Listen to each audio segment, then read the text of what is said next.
the 2nd day of February 2025, and it's a good enough day here in rural Ireland. Bit of overcast cloud, bit of sun and all of that. Now I'm going to show you how to start a car, and the first thing about when you're routing with cars at all, the appropriate dress is better. It doesn't mean you can't do this in your Sunday best suit, but an old jumper with a few slobbers down the start, a bit of old rice and not a bit of hard-boiled egg and a bit of starabout or porridge as they call it. It helps a bit because you feel more comfortable at doing it. Now here is a car, and I'm going to give it a turn, and all the cameraman need to do is keep the camera there, and we're going to give it a turn and see what happens. So you see, it's a wow job. Now, when a battery gets old, it will behave like that. It'll start if you go into town and do the shopping and the engine's hot, it'll start. But it won't hold the charge for very long. Or if you go to the airport or something, it won't charge. It won't hold the charge. Modern cars are designed to let you go for a couple of weeks. But if the battery gets low, you can still get a lot of wear out of a battery, and I use those batteries for other stuff that do for things that's not so important. So now what's wrong here is this battery is run down, and it's also a bit by its sell-by date, and it needs replacing.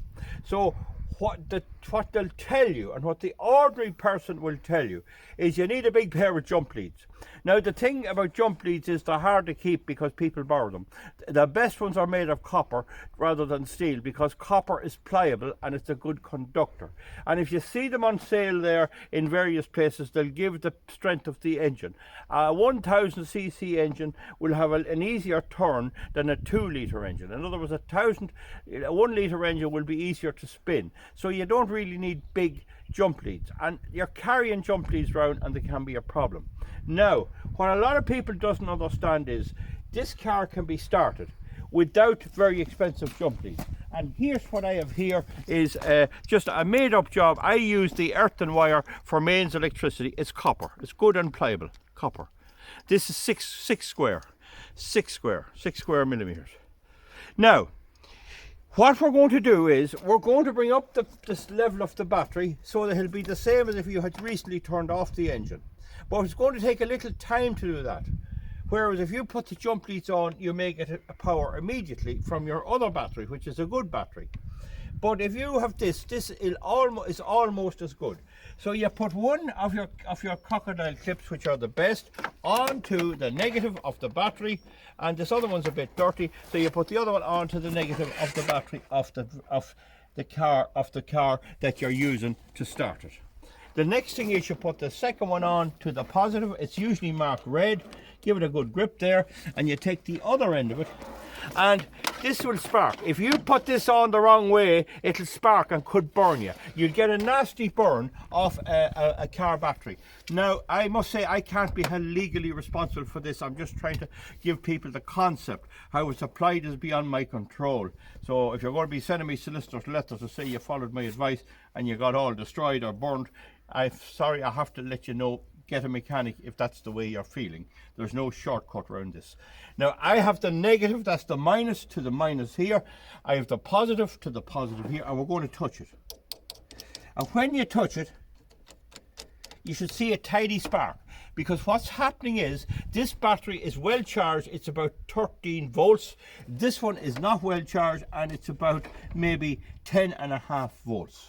So when I connect the two of them, the current will flow. The potential of this battery is higher than the potential of this battery, and the current will flow from that one to that one.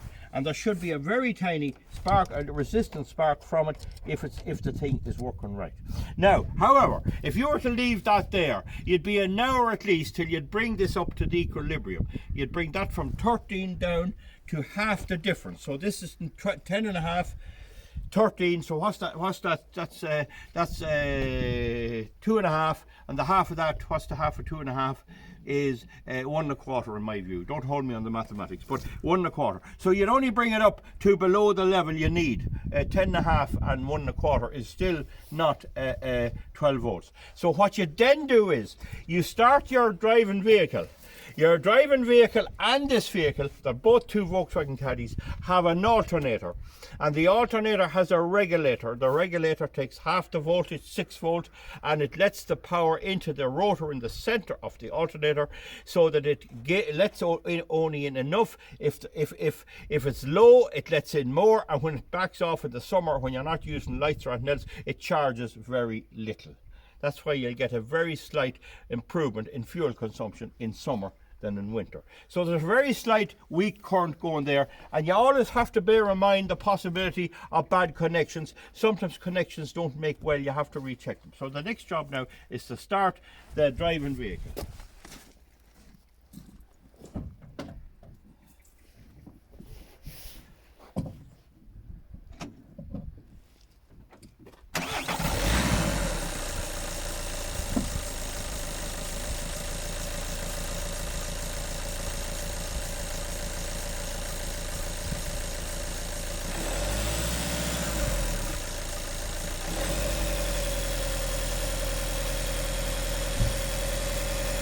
Now I put a prop to the accelerator to get a bit of power up and get a bit of driving, and now I can tell you the car's in good condition, she's charging. And because the combined power of these will be a bit lower than this one, half the charge it will be half the combined when they're joined. What the battery and the alternator is, it's a system. They're inseparable. Both of them are part of the one system. So if the alternator is constantly regulating the power in and out. So now, it's now charging here. Now, if you want to check, you can just give this a touch, and you see there's a bit of resistance there. You can touch it here, and there's a bit of resistance. So, and I can see a spark. So it's charging it. Now, you have to be careful with batteries. There can be acid fumes, and I've known a person to have his sight damaged by doing precisely that. If it's worn out, the risk is minimal, but if it's very recently charged, sparks can cause explosions, right? Now, what's happening now is this battery is getting a bit of a boost. I have this propped open. There's about a volt or two of a difference in the two, and it's traveling between the two. If you wanted to bring this battery up faster, you can loosen this wire and take that wire off the battery, and so the alternator is working in conjunction with this battery number two. You're isolating battery number 1. So that's a lot of work. But if you do that, it will charge up this battery much faster, because the alternator is interacting with this battery only, and it knows this battery is low, so it's going to bring it up quicker. However, usually the amount of power needed to do this is very little. So it's a lot easier just to join them along like that, let the alternator drive the two of them and bring them up. I'd say by now, usually I do recommend 4 minutes. I'd say she might actually go now. So we're going to be a bit brave on one side.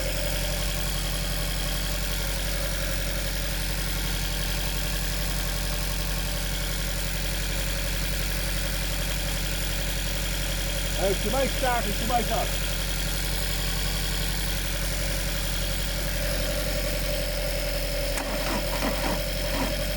So it's not enough. It's not enough to bring up the battery, so we have to wait a little longer. Again, I didn't wait the 4 minutes.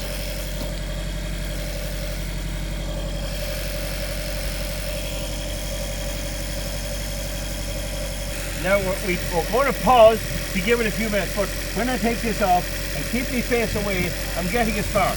You mightn't see it there, but there is a spark there. It is charging. So we'll pause again and give it a 2 minutes. Now folks, we're after letting it run for about almost 2 minutes.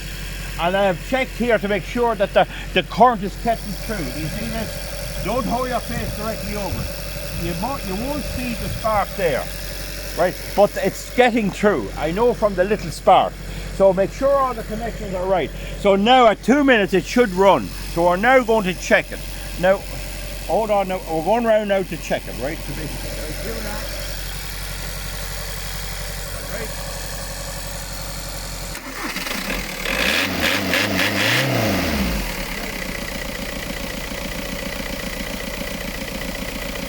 There you are.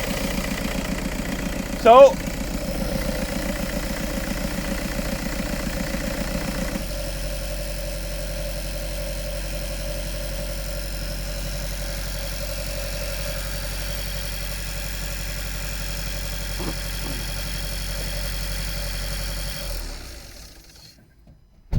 So I understand people can get confused with this. People have other things in their lives, and young people won't be around the corners as much as an old farmer with cows. When a sloppery, I will jump around them here. But the main point to remember, folks, is you have a good yoke. It's running. You have a good battery. You have one yoke. You have this car here, it's a good one too, but the battery's a bit spuffed. You're not expecting to drive this forever. You'll get people to say, oh, you may now, will you go and buy a battery? This is to get you out of a problem without a big fuss. These cables are cheap, about €7, and the two crocodile clips, I'll show you them here. There they are. Two crocodile, and just you bolt them on here, there's a bolt comes with them. Split it up, I'll let you see the way it's done there. Two crocodile clips. That means you can connect them. There's two ways of connecting. One is just connect the two batteries directly.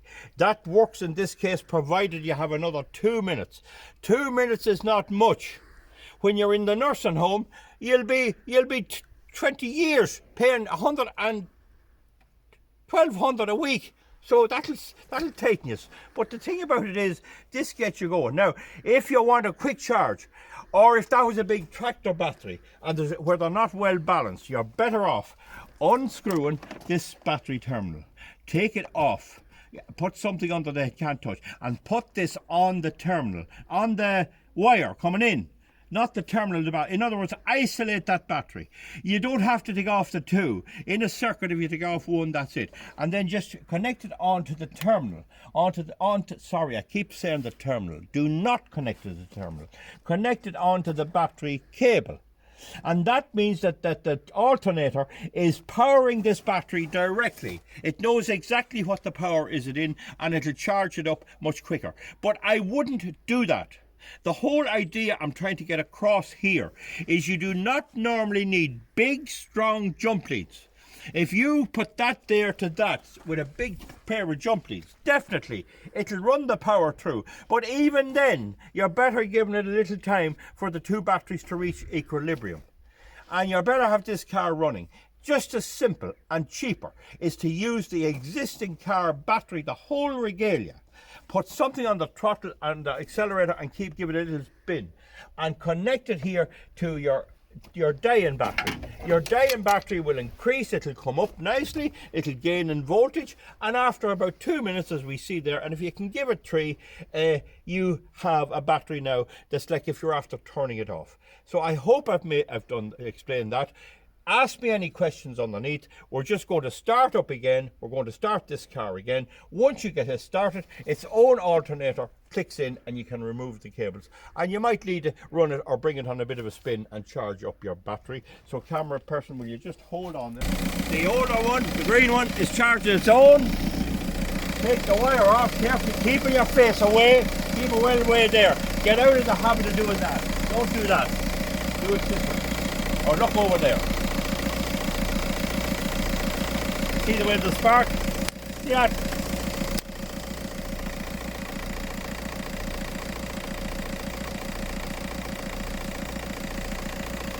In other words, what you're doing is you're using the weaker cables, but you're allowing a bit more time to allow the battery to charge up, whereas with proper jump leads, it'll do it virtually immediately. Why do you want to be carrying them when you can do this for €7? And if you go along the road and you find somebody stuck or somebody in the supermarket car park and you want to be a good Samaritan, you get a plenary indulgence for that. You get to heaven 10 minutes quicker. You could just use this. Cameraman, thank you very much. Turn it off. Bye.